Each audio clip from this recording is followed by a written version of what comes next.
Hello guys मैं आज आपनलोकर लगत एडिआरिर कारणे केनेके स्पेशल ভাল নোটস बनाब पारे हेतु आलोचना करी।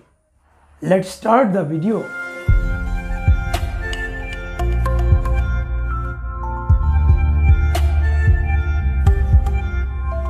तो नोट्स तो क्यों इम्पोर्टेंट?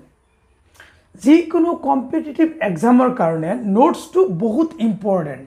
আমি ভাবো নোটছ ইম্পৰ্টেণ্ট নহয়, এনেকৈ আমি ইগনোৰ কৰি যাওঁ যদিও নোটছটো বহুত ইম্পৰ্টেণ্ট। কিয়নো আপুনি যদি পঢ়ে প্ৰিপাৰেশ্যন কৰি থাকে পঢ়ি আপোনাৰ কিমানখিনি ক্লিয়াৰ হ'ল সেইখিনি আপোনাৰ নোটছত থাকি গ'ল।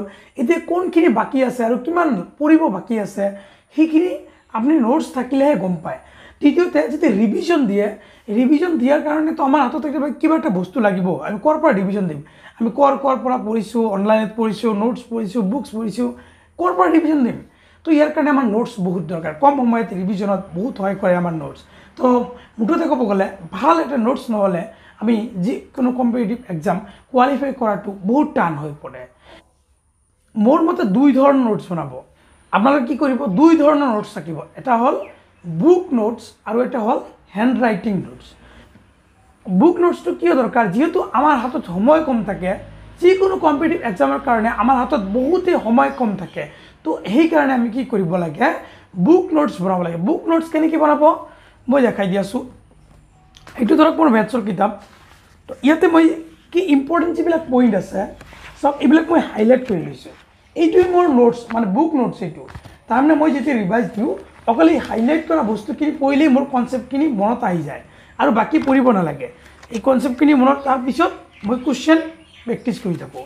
এইটো হ'ল কিতাপ। এতিয়া কিতাপৰ বাহিৰে আমি কেতিয়াবা লেকচাৰ চাওঁ বা ভিডিঅ'ৰ পৰা ভিডিঅ' চাওঁ। ইয়াৰ পৰা আমি কিছুমান ইম্পৰ্টেণ্ট টপিকছ পাওঁ, টিপছ পাওঁ।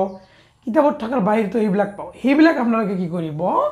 এটা ভাল বহীত বঢ়িয়াকৈ সজাই লিখি ল'ব, নোটছ বনাই ল'ব। এইবাৰ এই নোটছ বনাওঁতেও এডিআৰিৰ কাৰণে কৈ আছোঁ মই স্পেচিয়েলি, আপোনালোকে দুই তিনিটা বহীত নোটছ বনাব নালাগে, এটা বহীতে নোটছ বনাব। আপোনালোকে ভাল এটা বহি কিনি ল'ব। বহীত কি মোৰ যেনিবা ইয়াত আছে 6 ছাবজেক্ট থকা এইটো এটা বহী। ইয়াত 6 ছাবজেক্ট ভাগ কৰা আছে। সেই হিচাপত মই 6টা ছাবজেক্ট ইয়াত লিখোঁ মই ভাগ হিচাপে। আপোনালোকে এনেকৈ এটা নোটছ বনাব, ইয়াতে ভাগ থকা থাকিব। তেনেকৈ ভাগ থাকে বহি কিনি পোৱা যায়। এইবিলাক কিনি ল'ব।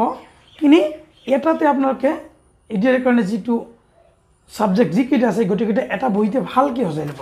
সজাই লিখি ল'ব যাতে আপোনাৰ পঢ়াৰ কাৰণে সুবিধা হয় আৰু কম সময়ত আপোনালোকে ৰিভাইজ দিব পাৰে।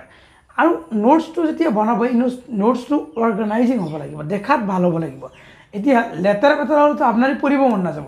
দেখাত যেতিয়া ভাল লাগিব, সুন্দৰ লাগিব, তেতিয়া আপুনি পঢ়ি ভাল পাব। তো অৰ্গেনাইজ কেনেকৈ বনাব? আপুনি কি কৰিব ল'ব পাৰে? মই যেনেকৈ বনাইছোঁ, কুৱেশ্যনবিলাক ৰঙা কলমেৰে লিখিব বা হাইলাইটাৰ দি হাইলাইট কৰি ৰাখিব আৰু এনচাৰবিলাক বেলেগ কিবা দি লিখিলে এনেকৈ দেখাত ভাল লাগে, মানে পঢ়ি ভাল লাগে। বহীটো অলপ ভাল চাই ল'ব যাতে দেখাত ভাল লাগে।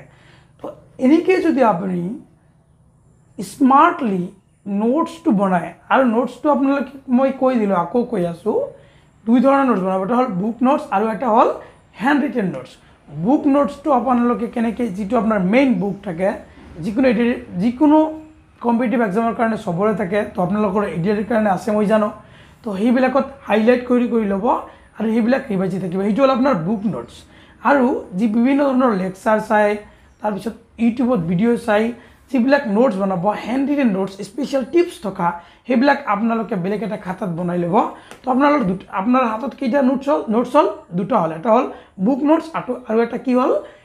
Hand written notes. এই দুটা নোটছ আপুনি ভালকৈ পঢ়িব আৰু কম সময়ত ৰিভাইজ দিব, আপুনি নিশ্চয় ভাল নম্বৰ পাব এডিআৰিত।